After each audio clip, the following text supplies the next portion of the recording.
Hello student, कैसे हैं आप सभी लोग। आई होप आप लोग अच्छे होंगे, पढ़ाई कर रहे होंगे। तो फ्रेंड्स, मन हायर स्टडी में आप सभी का स्वागत है। तो आज की इस वीडियो में हम चौथे चैप्टर का अध्याय परिचय देखेंगे। तो फ्रेंड्स, ये आपका चौथा चैप्टर है। इसमें दिया गया है दो चर वाले रैखिक समीकरण।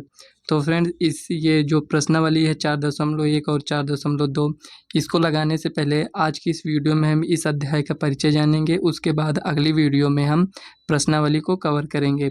तो चलिए फ्रेंड्स, इससे रिलेटेड जो प्रश्नावली में है उससे रिलेटेड इसके बारे में हम थोड़ा जान लेते हैं।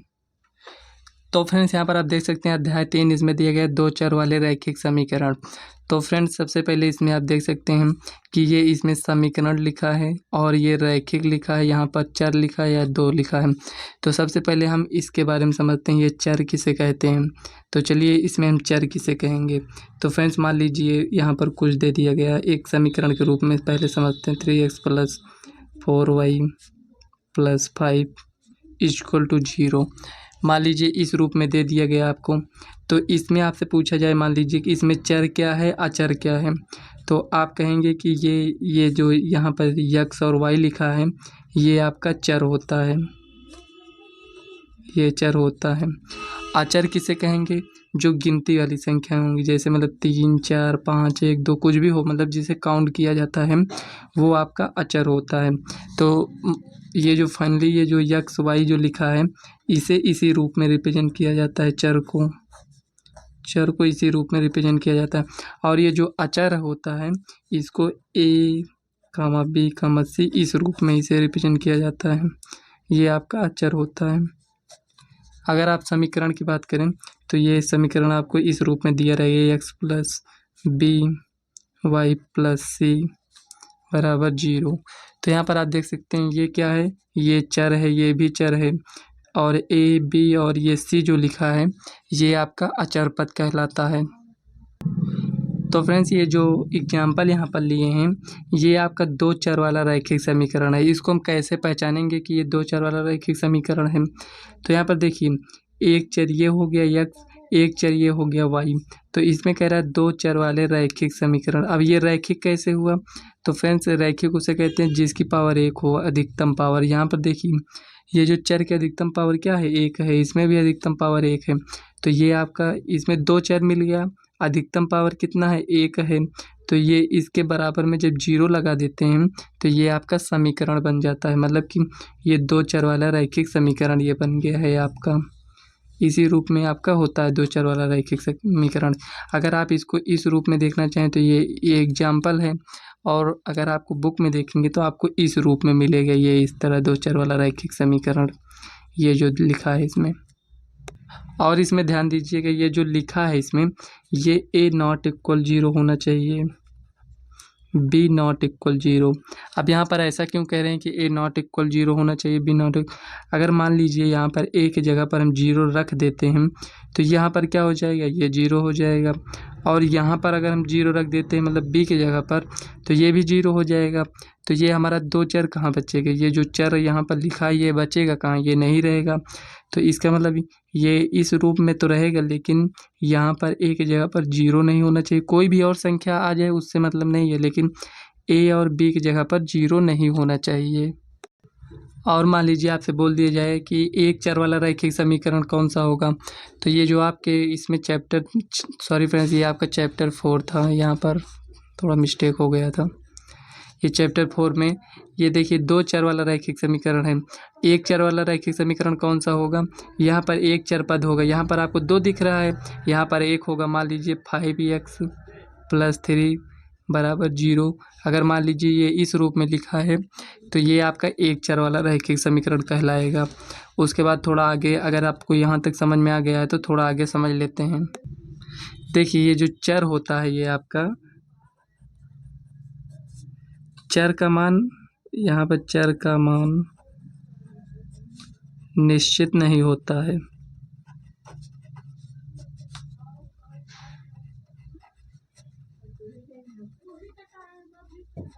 और ये जो आपका अचर होता है इसका मान आपका निश्चित होता है। ये देखिए फ्रेंड्स, इसको कैसे समझेंगे। तो ये जो आपका चर होता है मतलब यक्स और वाई इसका मान हमेशा बदलता रहता है। यक्स का मान 1 भी हो सकता है, 2 भी, 3 भी, कुछ भी हो सकता है। लेकिन ये जो अचर पद, मान लीजिए यहाँ पर 2 लिखा है, 2 का मान तो 2 ही रहेगा ना, तो अचर पद है तो इसका मान आपका निश्चित होता है, लेकिन चर का मान निश्चित नहीं होता है। तो फ्रेंड्स इसके आगे थोड़ा समझने का प्रयास करिए। मान लीजिए यहाँ पर दे दिया गया हमें 3x बराबर 4y, इस रूप में दे दिया गया।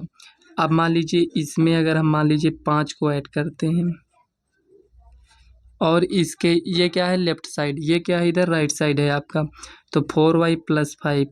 तो यहाँ पर आप देख सकते हैं कि लेफ्ट साइड में हमने 5 ऐड किया और ये राइट साइड में भी हमने 5 ऐड किया। तो कहने का मतलब ये हुआ कि मान लीजिए कोई आपका समीकरण दिया गया है, उसमें अगर हम दोनों तरफ उसी संख्या से जोड़ते हैं, घटाते हैं या गुणा करते हैं या भाग करते हैं तो उसके मान में परिवर्तन नहीं होता है। मतलब कि देखिए अगर इसमें हम जोड़ दिए तो इधर भी जोड़ दिए तो बराबर हो गया ना दोनों, चाहे तो इसको हटा भी सकते हैं। अगर ये जो इस रूप में लिखा है, ये जो इस रूप में लिखा है, ये दोनों बराबर ही लिखा है। मतलब अगर 3x ये लिखा है और ये 4y लिखा है, अगर हम इसको 3x + 5 बराबर 4y + 5 लिख दें तो आपका ये दोनों सही होता है। तो फ्रेंड्स यहाँ पर ये जो आपका 2 चर वाला रैखिक समीकरण है, इसका यूज कहाँ होता है तो आप समझिए। यहाँ पर एक एग्जांपल लेकर समझने का प्रयास करते हैं। मान लीजिए यहाँ पर लिखेंगे एक नोटबुक की कीमत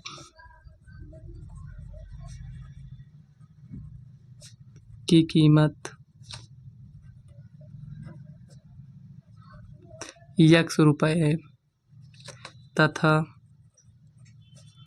एक कलम की कीमत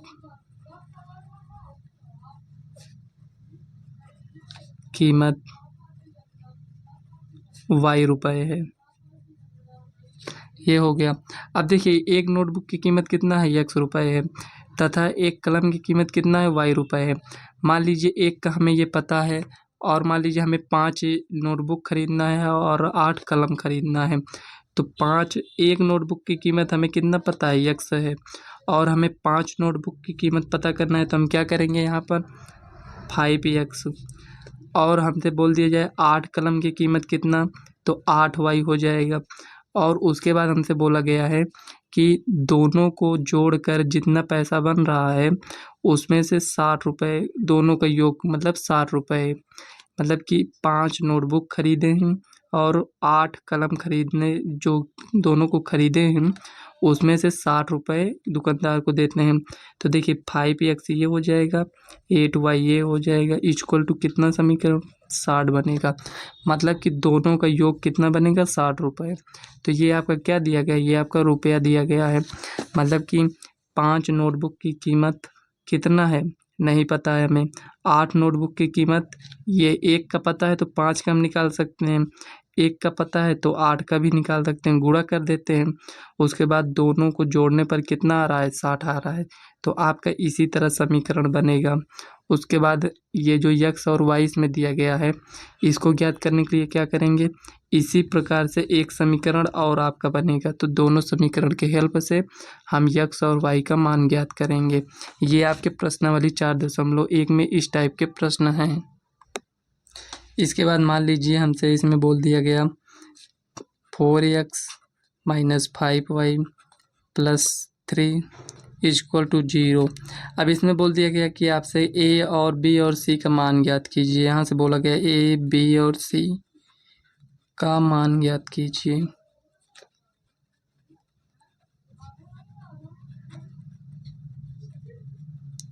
तो फ्रेंड्स यहाँ पर हम ऐसे एग्जाम्पल लेकर समझने का प्रयास कर रहे हैं।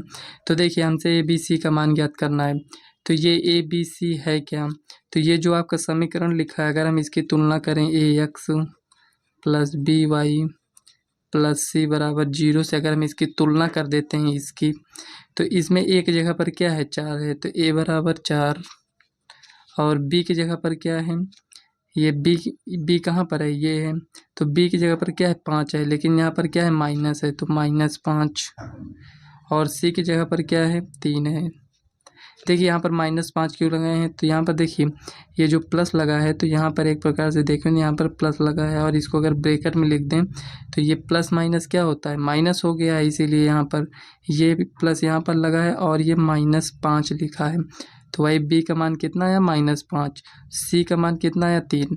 मान लीजिए अगर ये 3 इधर लिखा होता तो जब हम इससे कंपेयर करते हैं तो ये 3 को हम इधर लाकर तो सी का मान ज्ञात करते हैं। ये नहीं कि मतलब सी इधर है तो हम अगर मान लीजिए सी इधर होता क्या होता, निगेटिव में होता, तो सी का मान हम यहाँ पर निगेटिव लिख देते। तो हमें ऐसा नहीं करना है, इससे तुलना करना है, इसी रूप में इसको लिख कर हमें तुलना करना पड़ता है। मतलब कि देखिए आपने देखा कि ये जो +3 है 0 की इस साइड है, तो देखिए सी किधर है, 0 की इस साइड है, तो यहाँ पर डायरेक्ट लिख दिए। अगर ये इस साइड होता तो हमें इस साइड लाना पड़ता, ध्यान दीजिएगा।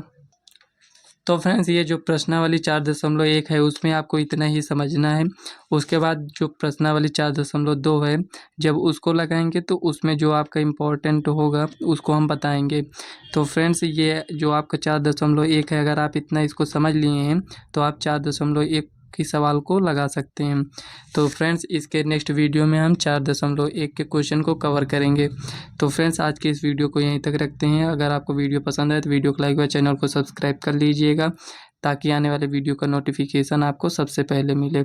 और इस वीडियो को अपने फ्रेंड्स को ज़्यादा से ज़्यादा शेयर करिएगा। तो चलिए फ्रेंड्स मिलते हैं नेक्स्ट वीडियो में, तब तक के लिए बाय।